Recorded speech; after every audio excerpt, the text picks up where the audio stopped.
Alô, torcida brasileira! Estamos chegando, muito boa noite. Mais uma edição do Bandeira Quadriculada. Esse dia 19 de julho de 2021. Vamos então aos destaques dessa edição. Nós tivemos aí os boletins dos rookies da Fórmula 2, em que os brasileiros Guilherme Samaia e o Felipe Drogovic tiveram uma atuação média para boa no final de semana.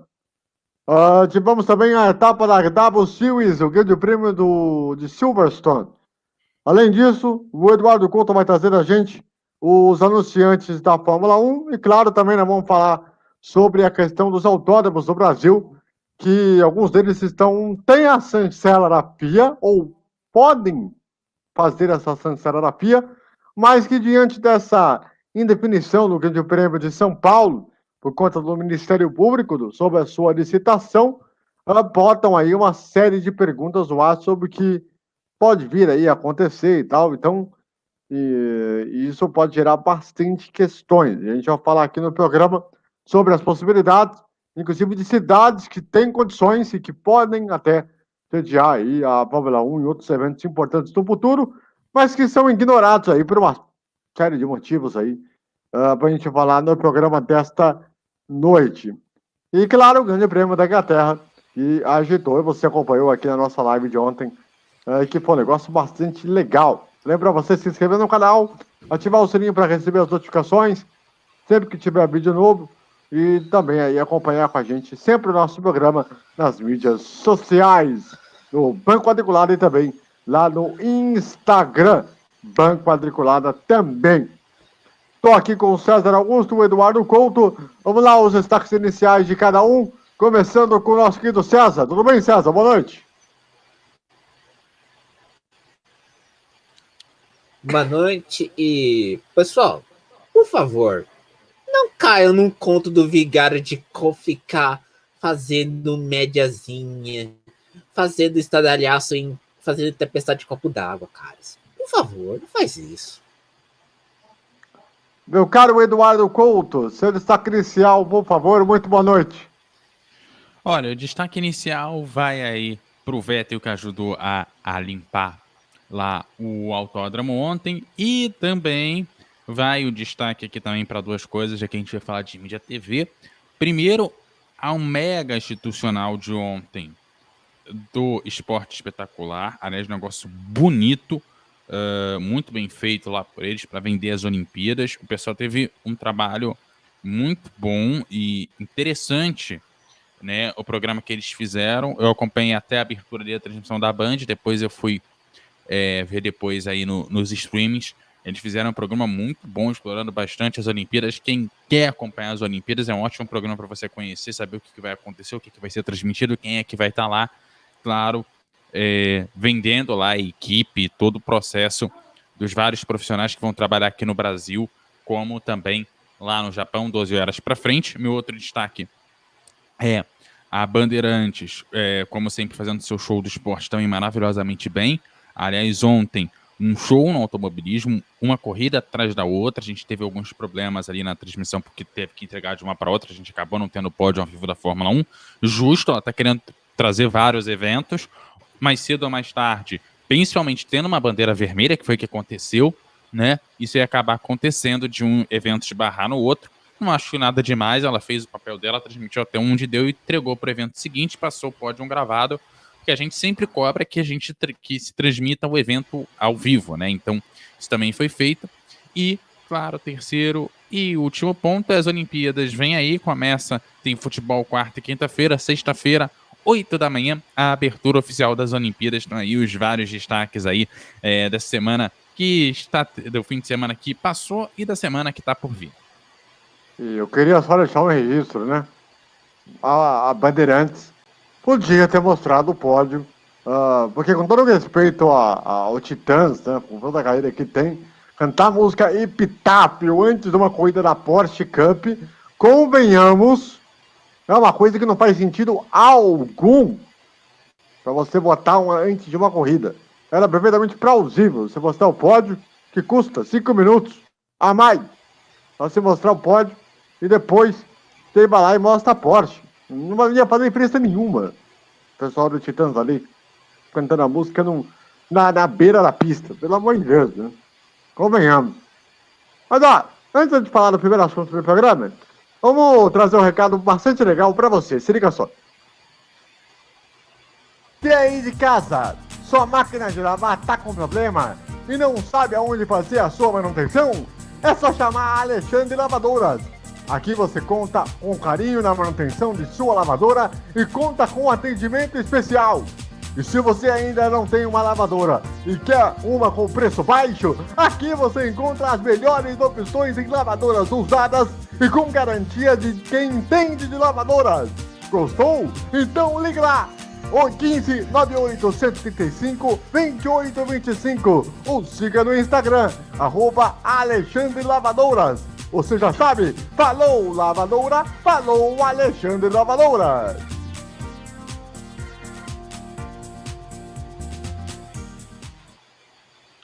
Muito bem, torcida brasileira.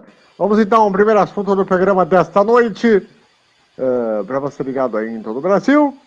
E é o seguinte, deixa eu até ver aqui, que é a questão do nosso debate em relação aos autódromos do Brasil, em que, lembramos, vamos recapitular aí para a gente tentar colocar esse debate para todo mundo entender o que está acontecendo.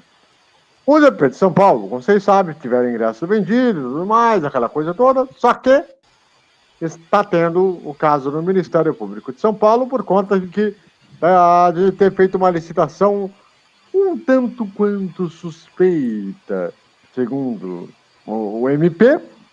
E aí o que acontece? Está sendo julgado, não se sabe quando que o julgamento vai se estender, né, por conta da questão da prefeitura e tudo mais e tal, e o Pedro Pastor João Dória ter participado. Tá de segredo de justiça esse processo. E então temos que ver o que vai acontecer, não sabemos até quando isso vai, então tem uma definição aí do que vai acontecer. Então, olhando por essa possibilidade, a gente tem que começar a olhar outros lugares que poderiam e certamente teriam condições, até pela questão da como é que chama lá, a carteirinha, né? O selo da FIA, né? O grau, a categoria, o grau de receber coisas de Fórmula 1, a escala da FIA, de qual o circuito, cada grau para você receber uma categoria de Fórmula 1 ou da FIA, que é de A3 até um A1. Interlagos é o único na América do Sul com o grau A1, que é o grau que permite a Fórmula 1 entrar se estiver aqui. Exatamente. Porém, um autódromo importantíssimo do nosso calendário nacional, né, que é o Brasília, finalmente vai ser reformado, né, a pedido da Stock Car, que estava lá parado desde aquele problema da Indy lá atrás, em 2014, né, vocês lembram? Quando teve aquela situação que a Band, com o governador do estado, na época, tinham fechado para ter coisa da 300, né, lá em Brasília, e acabou que não rolou, por conta da questão de desvio de dinheiro, aquela parada toda, todo aquele negócio. E aí, o que acontece? A partir daquele momento, o autódromo ficou largado, ao mesmo tempo que nós tivemos uma da Garrincha, que agora vai ter público agora, a Libertadores agora na próxima quarta-feira. Então, diante dessa situação, a Stock agora, mais recentemente, pediu para que houvesse obras voltadas de novo para o autódromo, para que Brasília possa receber a última etapa do campeonato lá em meados de dezembro, para ser pela primeira vez, depois de muito tempo, uma etapa fora de São Paulo receber a decisão do campeonato, porque nos últimos anos tem recebido Interlagos, por conta da estrutura, por toda aquela coisa, e pelo fato do Rio de Janeiro não ter autódromo, e tudo mais, toda a questão, e Brasília tem uma baita de um centro, né? A gente é a maior capital do Brasil atual, né? Tem uma infraestrutura muito grande, aeroporto, tudo mais, né? Hotel, aquela coisa toda. E aí tem outras sugestões que poderiam entrar nesse mérito, né? Velocitar, talvez, que teoricamente é uma questão de pista de teste, só que tem um selo que poderia se levar para esse selo A da FIA. Tem também o Autódromo de Curitiba, que é um dos mais importantes do país, e já recebeu Mundial de Turismo, fazer o WTCC, então tem uma importância muito grande internacionalmente, é um autódromo rico realmente em questão técnica de pista, né?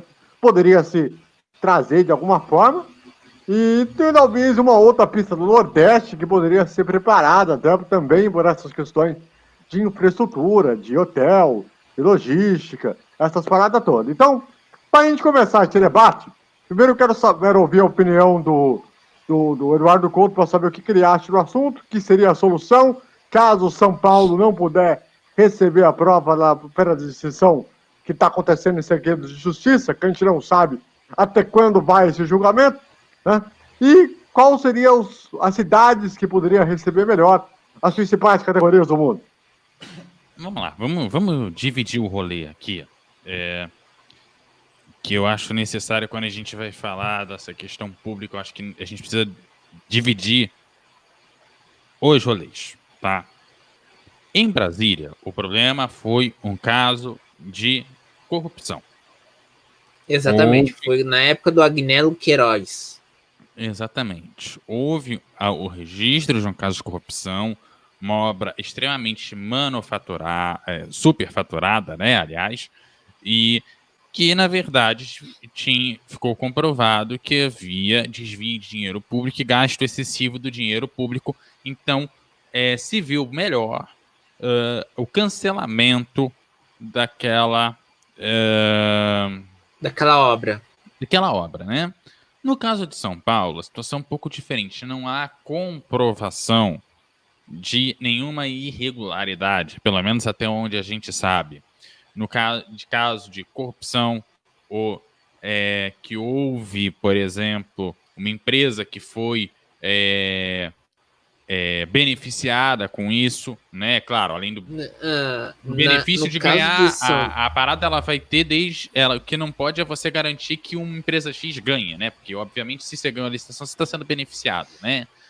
Mas não houve o interesse público de beneficiar a empresa ou bem empresa, né? Nesse sentido. E aí, o que acontece?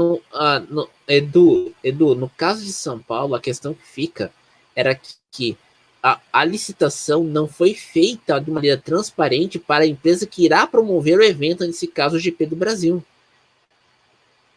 Era essa a questão. Sim. Desculpe interromper, Edu. O que eu acho lá é que quem faz e quem se propôs a entrar na licitação, se não ficou claro que ela deveria fazer, ou você não entra na licitação, ou você pede mais informação. Porque, veja bem, e aí eu vou falar de uma coisa que é o que eu mexo, tá? E é o que é o trabalho oficial, tá? Quando eu vou ao governo pedir dinheiro para fazer XYZ projetos, né? Você tem algumas opções de maneiras para fazer isso. Uma delas é a licitação, que o cara diz, olha, preciso que você trabalhe em tal projeto, vou te pagar tanto para você trabalhar em tal projeto. E você avalia se aquele valor é bom para você pode propor um valor a mais, valor a menos do que está proposto, e aí a melhor proposta, que não necessariamente é menor valor financeiro, também no sentido de ser maior, depende do que vai ser proposto ali, as N coisas, e aí você recebe a grana para promover o evento. Outra forma, por exemplo, é coisas de baixo recurso. Por exemplo, eu quero reformar uma estátua na Praça X. Vou cobrar 5 mil, eu posso ir direto na prefeitura, que até 10 mil reais você não precisa necessariamente de licitação, desde comprovado que aquele dinheiro foi gasto, porque prefeituras podem trabalhar dessa forma. E também existem os editais do governo para é muito comum no caso da parte de cultura, né? E aí você tem uma peça de projeto de uma peça de teatro, um projeto de um filme, um projeto de um programa de TV, um projeto, por exemplo, a gente aqui, enquanto podcast, enquanto programa, a gente pode ir lá no notificatório. Olha, eu estou promovendo a nossa proposta é essa, o programa já está aqui, eu quero uma grana para continuar o projeto. Você pode pedir, se você vai ganhar ou não, são outros 500. Mas todos esses processos, eles têm regras, têm métodos de avaliação que não sei exatamente o do autódromo, tá? Mas quando que eu já peguei desse conhecimento.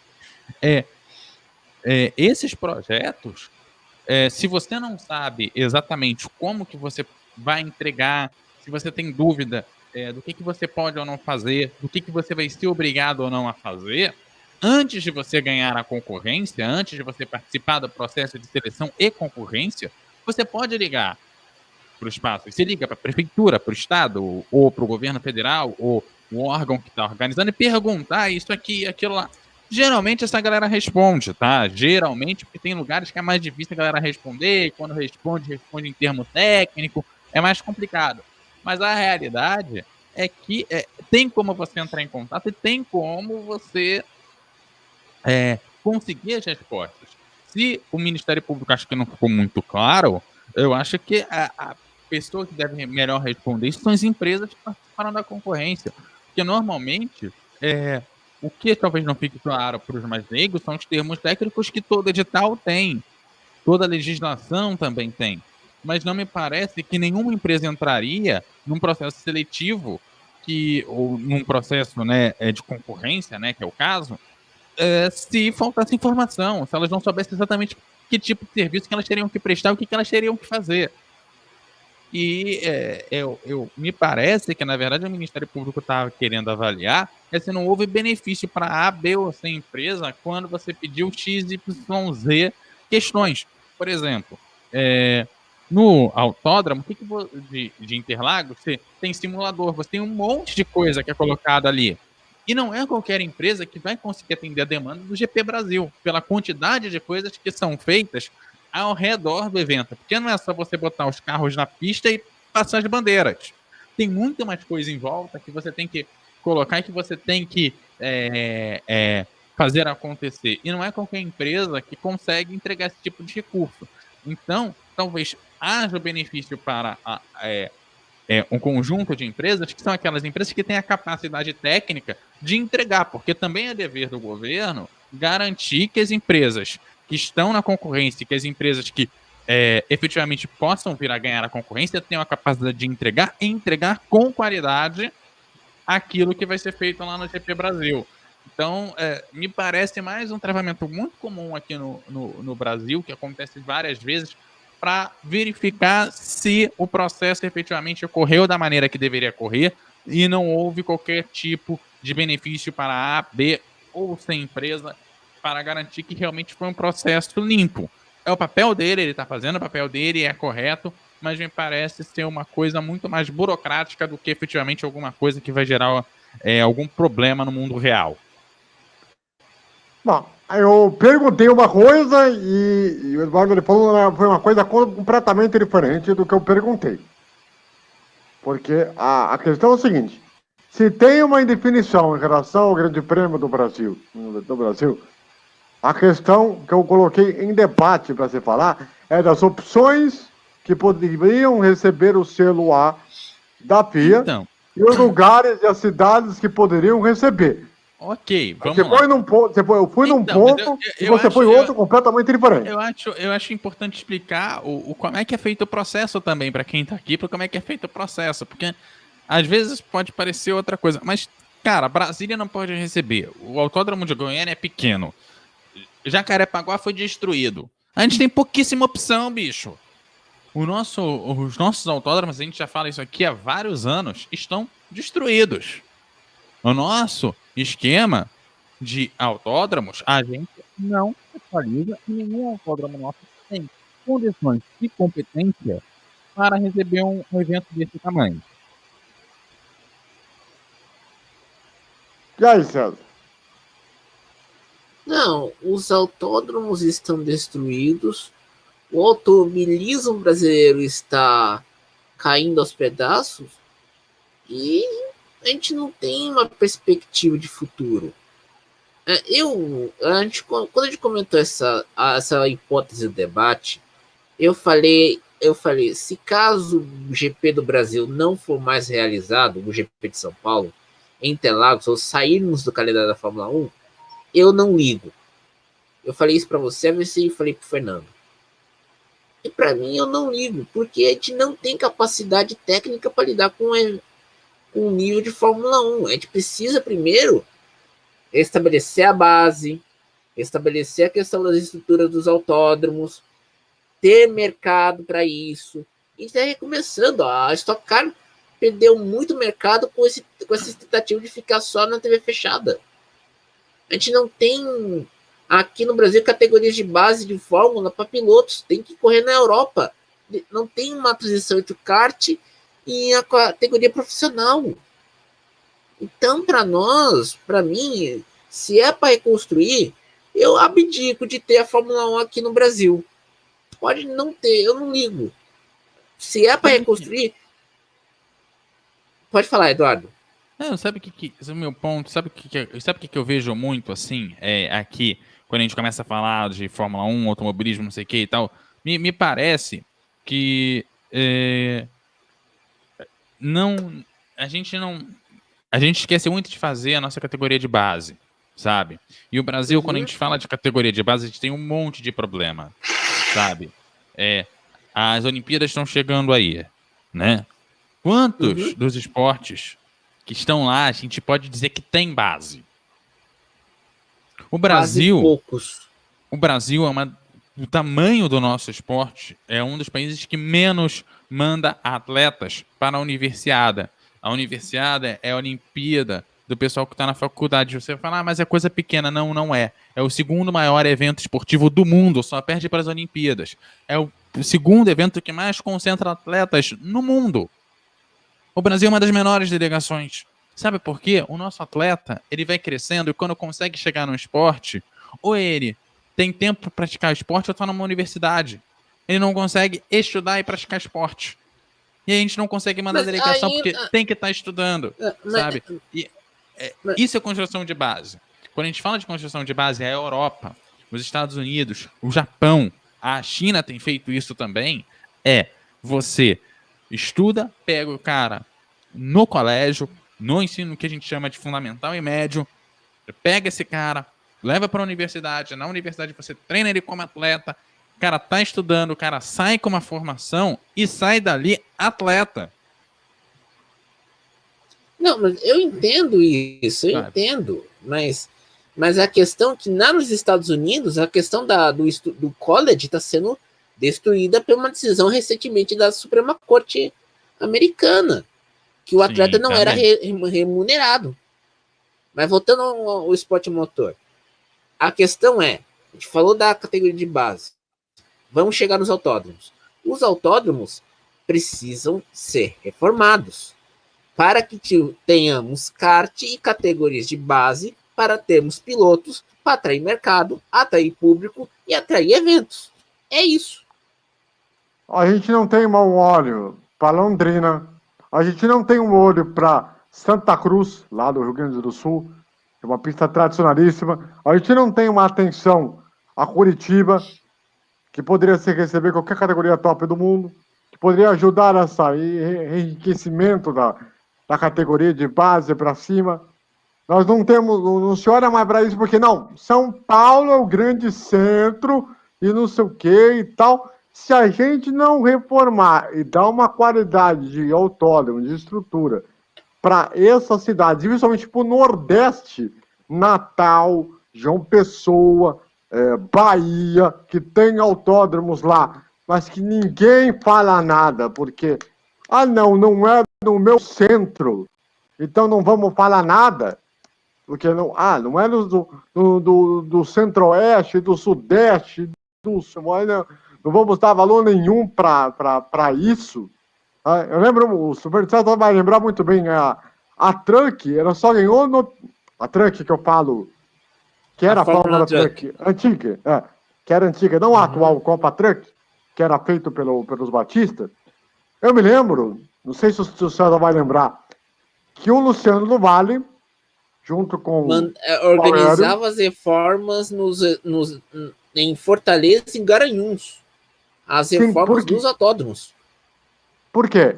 Para gerar uma estrutura maior para o automobilismo no Nordeste do país e que houvesse mais opções de pista, não só nacional como internacional. Quando a Fórmula Truck ela acabou, o Luciano morreu e o Aurélio morreu, teve aquela questão das dívidas e os autódromos pararam lá. Okay. Ninguém então mais olhou mais para aquilo. Lá. Então a gente também tem uma mudança que é legal a gente falar do modelo de negócios dessas categorias. Por exemplo, já vou começar a emendar já com assuntos daqui a pouco, tá? Que é da questão de valores de TV.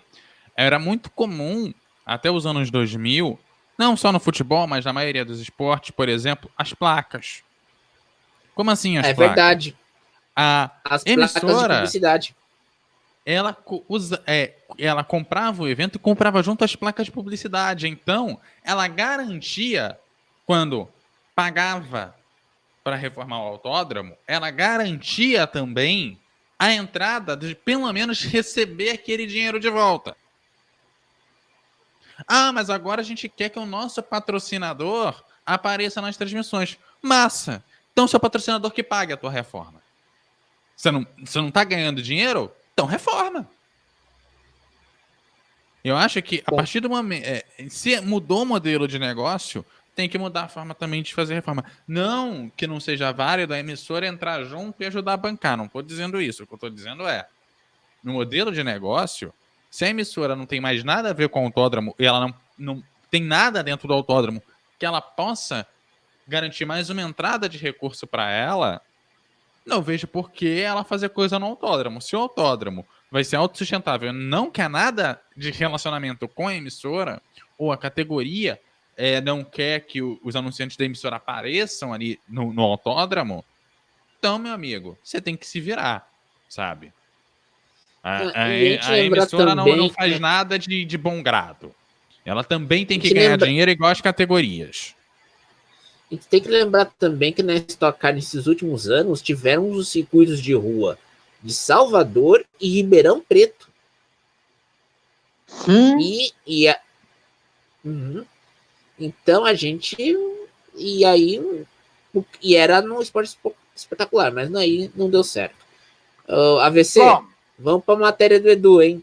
Vamos lá, então. Já que o Edu citou aí a questão dos anunciantes da Fórmula 1, para a gente essa questão dos anunciantes e como isso gerou, a questão de lucro, algumas coisas, alguma curiosidade aí voltada à categoria. Então, hoje a gente vai falar aqui não só da Fórmula 1, mas vou passar um geral pelos anúncios de esporte no Brasil. Peguei muita informação de várias emissoras aqui para compor esse espaço. Queria deixar claro algumas explicações que são importantes, tá? Primeira algumas emissoras colocam um valor em tabela que não é o valor real, tá? A Globo cobra valor de tabela e não abre mão do valor de tabela. Outras emissoras não cumprem o valor de tabela, elas dão um desconto. É muito comum você pedir desconto em valor de tabela aqui no Brasil, então não necessariamente o valor que eu estou dizendo aqui é o valor que efetivamente está sendo pago na veiculação dos 30 segundos. Por exemplo, o SBT, por exemplo, com a Libertadores, a cota, por exemplo, publicitária para a Libertadores passa aí dos 70 milhões de reais. Ela fechou 6 cotas, isso no valor de tabela. Ela fechou 6 cotas e não conseguiu nem 140 milhões de reais. Ou seja, se ela fechou 6 e não deu nem 2, significa que ela está dando um desconto muito grande no valor da tabela lá para a Libertadores. Só citando um exemplo que ficou famoso e todo mundo está cobrindo, até porque muita gente está gostando de falar mal da Libertadores lá na SBT. Então, estou citando esse exemplo que o pessoal já publicou e tem matéria aí.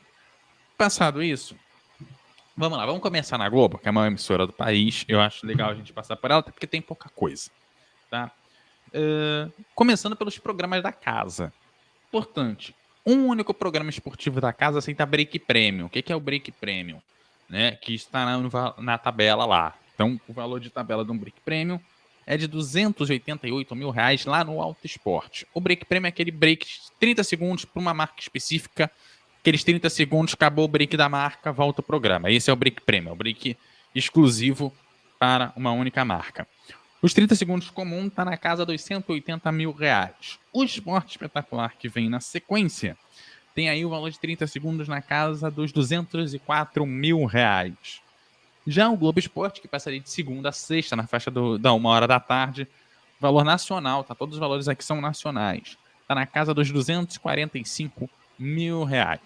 O futebol é importante a gente colocar aqui alguns detalhes. O futebol só aceita marcas não concorrentes a dos patrocinadores, ou seja, se tem um banco, o banco concorrente não pode anunciar. E claro, tem aqui o valor de tabela dos horários padronizados da Globo. Outros horários podem ter outros valores e, dependendo do jogo, eles não aceitam marcas que não há dois patrocinadores. Então não é todo jogo que vai ter esse break avulso. O valor de tabela, domingo, 4 horas da tarde, está nos R$397 mil. Já na quarta-feira, 30 segundos, na casa dos R$472 mil. Né? Claro, outros esportes tem lá seus valores de tabela dependendo do horário de exibição, mas como eles não estão na grade toda semana, eles não aparecem na tabela. Então, você tem que consultar lá com o comercial deles qual é o valor que você anuncia. Bom, saindo na Globo, vamos para a Globosat. Vou pegar aqui minha colinha. Na Globosat, Sport TV. O Sport TV, ele não fala muito de esportes específicos. O futebol tem um valor diferenciado e tem que consultar com o comercial, tá? Mas, fora o futebol, os outros eventos têm valor tabelado. 30 segundos no evento ao vivo no Sport TV, R$18.380. Para o evento inédito ou reprisado, R$5.720. O Bem Amigos, o programa do Galvão, está na casa dos R$27 mil. E no Troca de Passes, programa noturno lá de debate, R$29 mil. No Sport TV 2, basicamente os mesmos valores do Sport TV. E no Sport TV 3 também, o evento ao vivo, R$18.380. E o tênis tem valor específico, um pouquinho mais baixo. O tênis ao vivo está na casa dos R$9 mil. Tá? Bom, vamos lá. Para a Band, já que a gente está na TV paga, vamos começar pelo Band Esportes aqui, rapidinho. Supermotor, R$863 por 30 segundos no Supermotor, nosso programa de automobilismo que interessa a gente. Bem Amigos, está na casa dos R$2.440. E no Band Esportes News, R$1.200 praticamente. Né? Vamos para a Band. A Band tem coisa pra caramba. A Band, aqui eu vou dar dois valores. O valor vou passar aqui só os valores nacionais, tá? Lembrando que a Band ela tem um esquema que você pode anunciar somente para as praças que recebem sinal de São Paulo. Esse valor é cerca de 20% mais barato em média, tá? Então, você tira aí, tira 10% e subtrai um pouco mais é o valor ali que é para as praças geradas ali no que eles chamam de São Paulo mais a Casa Brasil, ou seja, basicamente vai todo o sul, sudeste, o centro-oeste, uma parte do norte e nordeste. Algumas praças do norte tem geradora própria porque estão atrás no fuso horário, e algumas geradoras do nordeste têm lá sinal pela Band Nordeste, não pega o sinal de São Paulo. Então, por isso que esse valor é um pouquinho menor. Bom, começando pelo terceiro tempo. O terceiro tempo custa R$240 mil por 30 segundos, tá? Esse é o valor lá. E eu tô falando aqui os valores dos programas para a gente ter um nível de comparação entre os programas em TV aberta, entre as TVs pagas e também valores aí na TV aberta, para a gente poder comparar não só com alguns programas da casa, como também a gente saber quanto está custando comparativamente uma emissora para outra, os eventos, principalmente em questão de audiência, beleza? Para o jogo aberto, nacionalmente R$52 mil, ali na casa dos R$52 mil, um pouquinho. O Esporte Total, programa da madrugada, na casa dos R$41 mil. Para vocês terem a noção, na Bandeirantes, que não é tão falado, o maior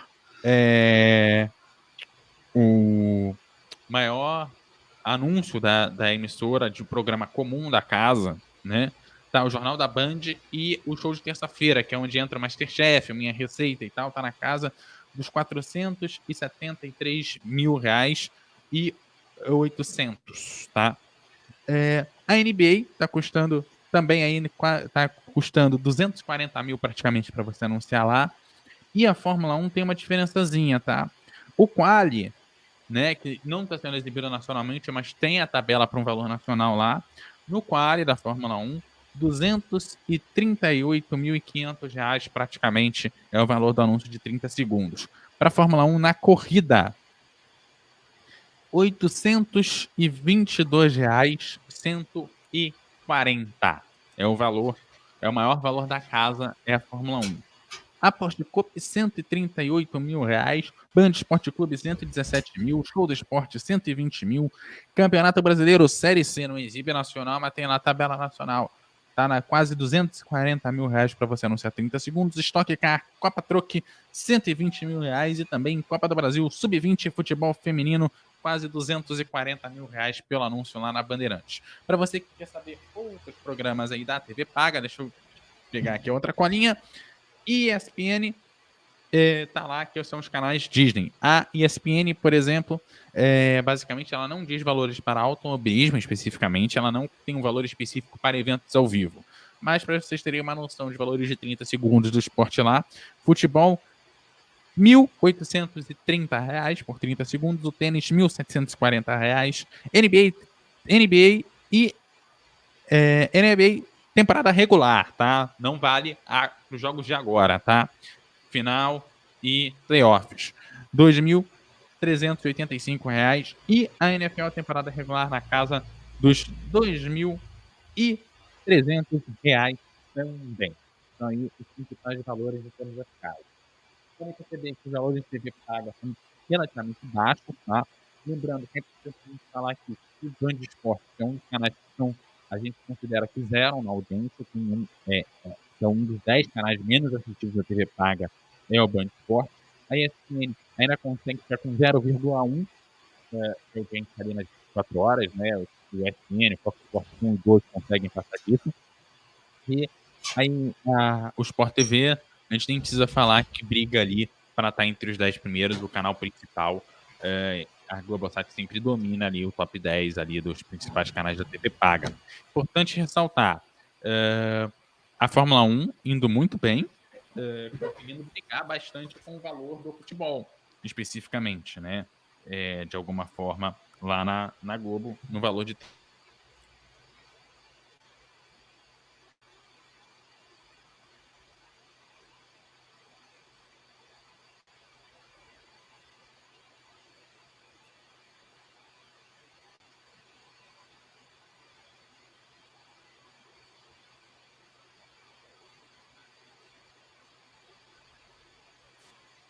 Voltamos? Alô? Obviamente que se você pega o patrocínio, você paga mais barato e você consegue anunciar a imagem da casa. Né? Por exemplo, a Fórmula 1, por exemplo, ao que dizem, dá direito a veicular no Brasil Urgente, no Jornal da Band e alguns dos programas esportivos da casa também. Assim como é muito comum isso acontecer no caso do pacote de futebol de patrocínio da Globo, como era comum na Fórmula 1 da Globo, como também é comum lá no pacote da Libertadores do SBT também, você tem anúncios em outros programas da casa, principalmente quando o jornal, por exemplo, faz algum tipo de cobertura. Então, por exemplo, é muito comum você já saber o dia que você vai ter o comercial veiculado, por exemplo. Tipo, quarta-feira vai ter jogo à noite. Então, no jornal de quarta-feira, você recebe lá um anúnciozinho de 30 segundos no jornal. Na quinta, com cobertura, você também tem lá. Isso tudo é informado no plano de patrocínio. Aí depende, claro, de qual emissora, qual produto que você está querendo fechar o seu plano de patrocínio. Muito bem. Bom, o negócio é o seguinte, traz para cá aqui um pouquinho, garotinho, que é o seguinte, para a gente falar aí da W Series, em que nós tivemos aí a etapa do Grande Prêmio da Inglaterra, em que nós tivemos aí a Bruna Tomazelli chegando mais uma vez em 12º lugar, com uma situação até certa forma bastante eficiente, por muito pouco poderia ter chegado a sua punição, então acabou aí, no fim das contas, tendo um bom resultado e gerou aí uma coisa ok. Vai para a Hungria agora com tentar ter uma chance de avançar um pouquinho mais nas posições de pontuação. Da Calice Power venceu mais uma, tá ali brigando pela liderança do campeonato. Então é bom começar a dar uma reagida importante para voltar a estar ali no bloco daqueles que vão estar na condição da W Series na temporada. Vamos ver o que vai acontecer daqui para frente.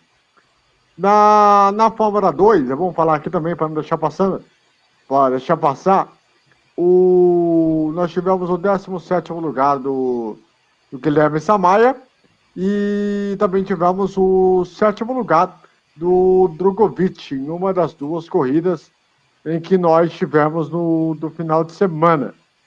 Ele já está evoluindo um pouquinho na tabela de classificação, mas falta um pouquinho a mais aí para chegar também nesse bloco de cima da classificação para ganhar mais pontos importantes da sua licença para a sequência da temporada. Também a próxima corrida será o Grande Prêmio da Hungria daqui a 2 semanas.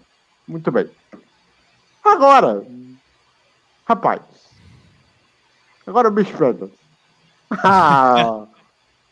Agora a coisa vai começar a pegar, garotinho. Porque você acompanhou aqui na nossa live especial, acompanhando as 52 voltas do Grande Prêmio da Inglaterra. Quem não acompanhou, eu vou pedir depois para botar um cardzinho aqui em cima, que vai estar aqui do lado, eu acho, provavelmente. Que aí, não sei se vai aparecer, mas provavelmente vai aparecer depois que esse programa for ao ar. Exatamente, vai estar aqui em cima. Para você que não viu a transmissão de ontem, em que teve a vitória do Lewis Hamilton por conta de todo um acidente inacreditável, a discussão do que está rolando entre o Verstappen e o Hamilton logo na primeira volta, que está gerando repercussão enorme, declaração de Jos Verstappen, declaração de pilotos antigos, inclusive da Fórmula 1, que tem falado sobre isso. Enfim, está uma loucura. Aí vamos lá, vamos por partes. Eduardo Couto, quero saber de você, a sua opinião sobre o acidente, o que você viu, o que você reviu, foi culpa de quem errou, quem não errou, foi acidente de corrida, o Verstappen tem culpa, o Hamilton tem culpa, e diga para nós. Olha,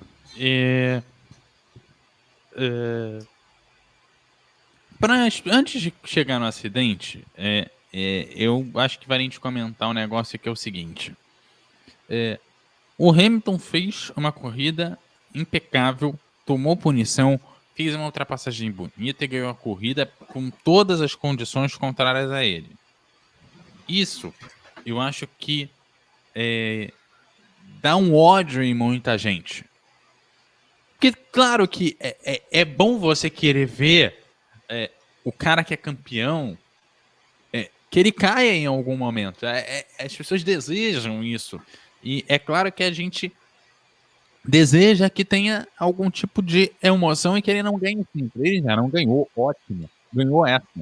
Mas ganhou num contexto mega desfavorável. Agora entrando no acidente especificamente, né? E aí, por que eu fiz esse preâmbulo?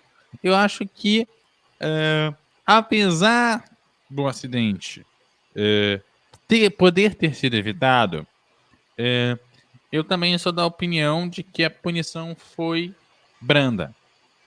Por quê? Eles estão disputando o campeonato. Você não pode tirar o seu principal concorrente da pista com um acidente grave que ele não tem nem condição de retornar para a corrida. Não, ele não simplesmente tirou o cara da pista, ele tirou da corrida. E tomar a segunda punição mais branda. Que a mais branda é 5 segundos, ele tomou só 10 segundos. Pra mim, ele não precisava ter tomado um stop and go. Eu acho que muita gente falou, deveria ser um stop and go. Não. A Fórmula 1, o stop and go hoje é uma das punições mais pesadas. Era muito comum antigamente, pela ausência desse formato atual, que você para no box, fica sem tocar no carro e depois você pode fazer. mas eu acho que ele merecia uma passagem nos boxes. Que seria a punição seguinte, né? Que é o meio da cartela, exatamente o meio da cartela. Antes de você tomar o stop and go de 5, 10 segundos, e aí, claro, a maior punição é desclassificação, que, bicho, é desnecessário falar que o acidente não foi para desclassificação, né? Quem pediu a desclassificação do cara está sendo extremamente exagerado. Mas uma passagem nos boxes eu acho que seria de bom tom. E não seria uma punição tão mais pesada assim, porque pensando que ele não vai parar, daria mais ou menos uns 15 segundos 15 segundos ali de tempo de corrida. Ele tomou 10, ele tomaria ali cerca de 15 segundos. Seria justo, porque ele passaria pelos boxes, a gente veria exatamente que tipo de condição que ele estaria levando, obrigaria ele a entrar nos boxes novamente para fazer o seu pit stop. Então, ele teria a punição de mais uma entrada para o pit stop, né? E me parece que, mesmo assim, ele teria ganho a corrida. Pelo que ele mostrou, mesmo com uma punição mais pesada e pelo jeito que ele chegou à frente do Leclerc, que foi o primeiro colocado, foi o segundo colocado, e ficou boa parte do tempo à frente do Hamilton, seria um tipo de punição que, mesmo assim, o Hamilton levaria a corrida. Então, assim, ele teria uma punição justa e não teria menor impacto no campeonato. Eu acho, assim, eu tenho uma opinião que o risco de poder ter dado um problema mais sério para o Verstappen era até plausível de desclassificação. Porque o corte que ele teve no pescoço é uma coisa que, assim, tem que se tomar um... Pô, ele poderia ter matado o piloto. Se acontece... É que, assim, tudo bem que os carros da Fórmula 1, eles têm hoje uma segurança teoricamente maior. Mas poderia ter gerado uma coisa muito pior. Olha só, muito pior. Só, a gente já viu, e aí, defendendo a FIA, tá? A FIA já tomou, e a gente pode pegar aqui historicamente, o César pode falar até um pouco melhor do que eu, porque ele tem mais memória do que eu, de quantas vezes a FIA acabou com campeonatos por conta de punições exageradas. Então eu entendo a FIA, nesse caso, ter tomado um posicionamento mais brando para evitar impactos no campeonato. Vamos lembrar do caso... Edu, interromper. Vai lá, por favor. Um dos casos que teve desclassificação e uma punição severa foi o GP do Japão de 89, o famoso acidente de Suzuka. Mas tinha uma questão política, porque o Jean-Marie Balestre, que era o presidente da FIA naquela oportunidade, tinha seu favorito, que era Alain Prost. Continua. Pois eu ia exatamente lembrar desse período aí. Que, na verdade, o culpado não foi punido, que o culpado do acidente foi o Prost, e mais do que isso, a desclassificação do nosso querido Ayrton Senna não foi justa, porque simplesmente os caras puniram porque o cara saiu no lugar errado da pista. Que desse 10 segundos pro cara. Mas desclassificar o cara por isso, sabe? E gera a questão de 90, tem outras questões da FIA que também errou na mão, e eu acho que a postura branda da FIA de ser um pouco mais defensiva para evitar impactos do campeonato, eu acho super justificada pela história de cagada que ela já teve. Mas uma cagada não justifica a outra, né? Não se repara erros com defecações de regra. Ô César, vamos lá, quero saber a sua opinião. Para você, quem foi o culpado do acidente? E se a punição de 10 segundos ela foi um pouquinho branda demais? Olha, não teve culpado. Mas se era para punir, você deveria ter punido com um stop and go. mas um stop é uma parada sem ter troca de pneus. Eu acho que essa seria a punição mais justa. E outra, se vocês olharem tanto nas fotos de câmera aberta, aéreas, e as fotos, vamos dizer assim, das câmeras dos carros do Verstappen e do Hamilton, estou falando Red Bull e Mercedes, a linha da curva, que se chama Apex, num termo britânico ou num termo anglófilo, era a mesma. O Hamilton e o Verstappen estavam com a linha da curva com, por exemplo, o Verstappen tendo a preferência na cópice e o Hamilton tendo a preferência por estar na tangência, na curva mais perto da grama. Só que o que aconteceu? O Verstappen estava ultrapassando o Hamilton na cópice e o Hamilton perdendo o controle, o carro não estava controlado, a cópice tem uma força G muito grande nessa região, em Silverstone, o Hamilton tentou controlar, bateu no pneu do Verstappen e o Verstappen foi para o muro, foi para a barreira de pneus. Então, o que tem que ser dito é, não teve culpados, mas se era para punir, a FIA deveria ter punido o Hamilton com um stop and go ou um drive-thru de 10 segundos, passando, vamos dizer assim, por todo o boxe na reta, na Hamilton Straight, passando com um limitador de 50 km por hora, porque uma passagem de boxe na FIA em Silverstone é 25 segundos. Se ele passasse mais lento que o devido para cumprir a punição, seria mais justo.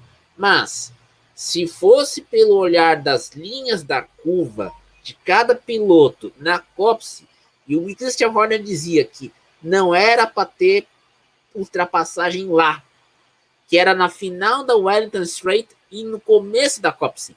Não era para ter ultrapassagem.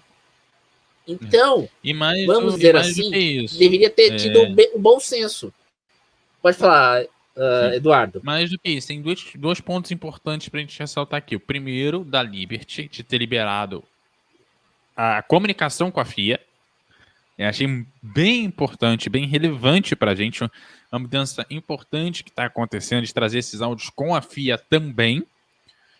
Para a gente também saber como é que os times estão defendendo os seus pilotos, para ser mais fácil a gente entender o porquê da punição. E o segundo ponto se a FIA quer tanto punir os pilotos, ela sempre dá um jeito de punir alguém, mas que você faça de forma exemplar e devida. Porque pode acabar aparecendo, e aí, só com os 10 segundos, realmente, eu entendo quem defende de que a FIA está ajudando o Hamilton. E dá essa impressão. Não queira que ela acabe com a corrida e que ela mude o resultado do campeonato. Mas justifica a galera dizer que a FIA, igual a FIA fazia com a Ferrari antigamente, está fazendo com a Mercedes hoje. Mas eu acho que, para encerrar o assunto de minha parte, eu acho que os julgamentos, as telemetrias, os apex, que são as linhas de curva de cada naquele momento, vão mostrar que as causas daquele acidente. E hoje, tanto o Verstappen como o Hamilton já estão pondo panos quentes para que a disputa não se degringole numa guerra suja, como aconteceu na Mercedes com Rosberg e Hamilton em 2016. Então, minha gente, de minha parte... Pode falar, Eduardo. Não, só somando isso que você está falando, o Verstappen, ele tem sido muito limpo com o Hamilton, e o Hamilton, eu achei importante, depois do acidente, logo depois do acidente, ainda com o safety car na pista antes de parar, ele perguntou se o Verstappen estava bem, assim. Então, assim, é saudável e um se preocupa com o outro, assim. Eles querem vencer a corrida, mas não ao custo de eliminar o outro.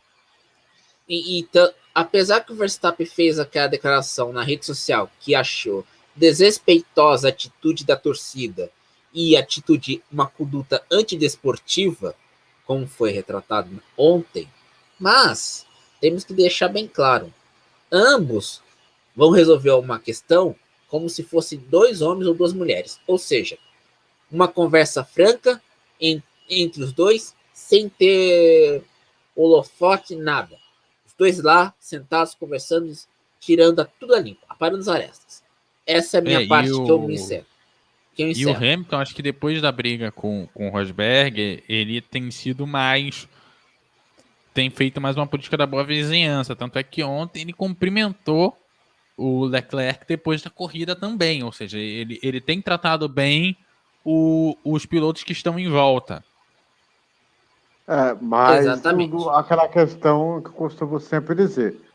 Você não pode tirar seu maior concorrente do campeonato, ainda mais da maneira do que aconteceu. Se fosse uma batida leve, tudo bem, ok.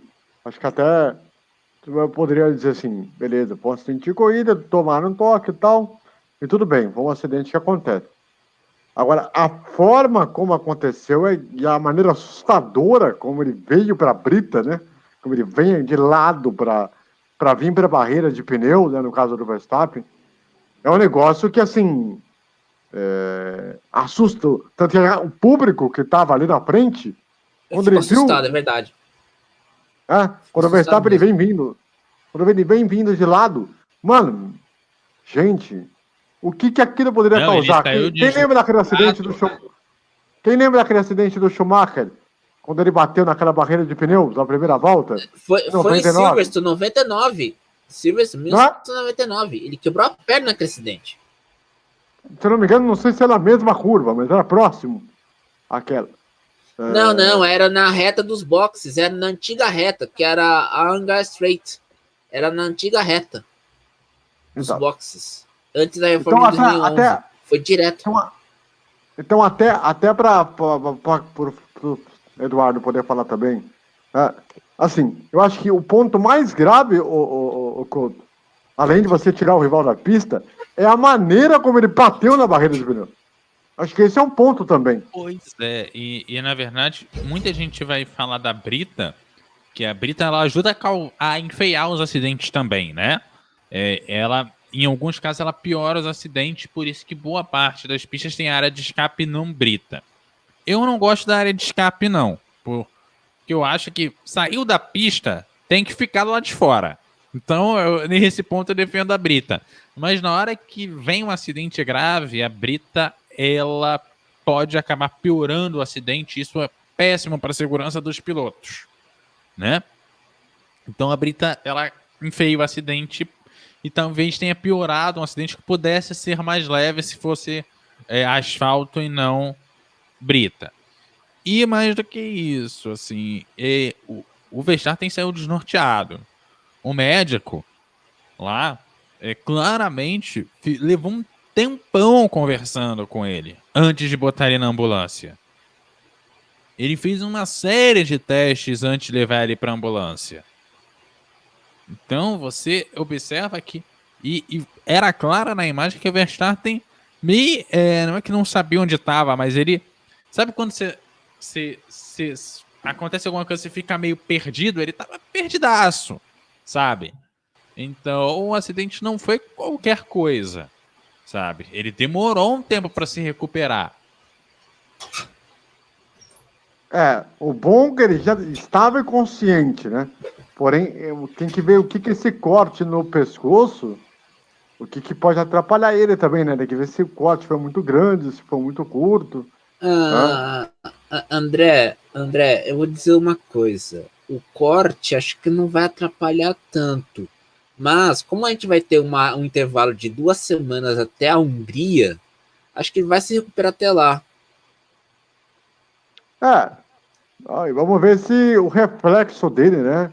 Se ele não vai ser afetado na hora que ele voltar pro carro, né? Porque foi 51G, né? A força da gravidade. 51G equivalente a 4 toneladas. Nossa, é muita coisa. É muita coisa. Isso impacta demais o piloto, né? Vamos ver como é que ele vai voltar e o prejuízo que isso vai dar para o campeonato daqui em diante. Mas o que eu garanto uma coisa para vocês: a rivalidade Hamilton e Verstappen agora vai ganhar um grau cada vez maior a cada semana. De a cada semana acho que a rivalidade não vai ganhar, vai respeitar, vai ser uma rivalidade limpa, mas não vai ser aquele tipo Senna e Prost ou Hamilton Rosberg como vimos nos últimos 30 anos. Muito bem. Bom, é o seguinte, molecada. Lembrando que a próxima corrida é daqui a 2 semanas, o Grande Prêmio da Hungria. Vamos lá com os destaques finais de todo mundo. Meu caro Eduardo Couto, seu destaque final, por favor.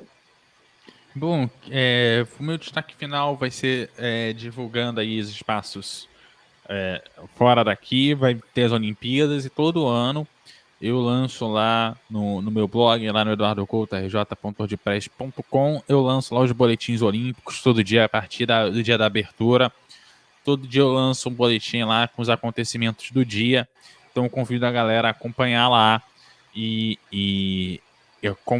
ver, né, saber do que está acontecendo nas Olimpíadas e tal. É uma coisa sempre muito importante para a gente manter o público, ter o público perto da gente. Então convido a galera a acompanhar lá. Semana que vem estaremos aqui e agradecer aí sempre a presença do pessoal. E claro, quem não conferiu, dá uma conferida. A gente cobriu a sprint, cumpriu a corrida. E tem vários vídeos lá no canal. Inclusive tem um falando da questão dos autódromos. Quando, claro, houve a questão da queda do Deodoro, um dos nossos vídeos históricos aqui do canal. Para acompanhar também, para manter esse debate aí durante a semana. E claro, comentem aqui embaixo para a gente ir retomando os assuntos e continuar conversando. Muito bem. Meu caro César Augusto, seu destaque final, por favor. Fazendo também mais um jabá, o Sport Nerd vai cobrir as Olimpíadas de Tóquio, concorrendo com o Eduardo Couto. Vamos cobrir, fazendo, vamos dizer assim, todo dia, análise do dia em Tóquio. E o Mundo também vai cobrir Tóquio com um boletim no boletim sobre Tóquio todo dia, a partir da 1 da tarde, resumindo os Jogos Olímpicos com aquele olhar sarcástico sobre a humanidade. Bom dia, boa tarde, boa noite e até mais. Bom, antes de encerrar, né, eu queria falar 2 coisas rapidamente. Primeiro, a melhora ao nosso Chico Garcia, repórter, jornalista e da TV Bandeirantes, que está com uma pneumonia por conta da Covid-19, que ele possa sair dessa o mais rápido possível, que logo possa estar aí em volta à rotina, principalmente a sua filha, a sua esposa.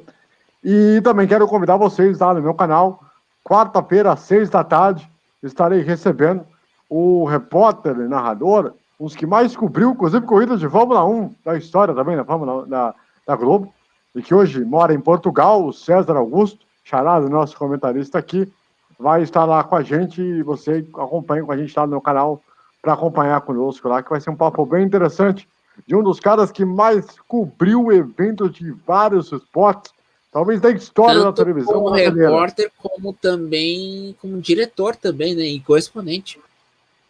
Exatamente. Então, vale a pena acompanhar na quarta-feira, às 6 da tarde, no horário de Brasília. Semana que vem, 8 horas da noite, nós estaremos de volta com mais uma edição do Bandeira Quadriculada. Boa semana a todos. Se inscreva no canal, ative o sininho para receber as notificações. Um grande abraço e valeu!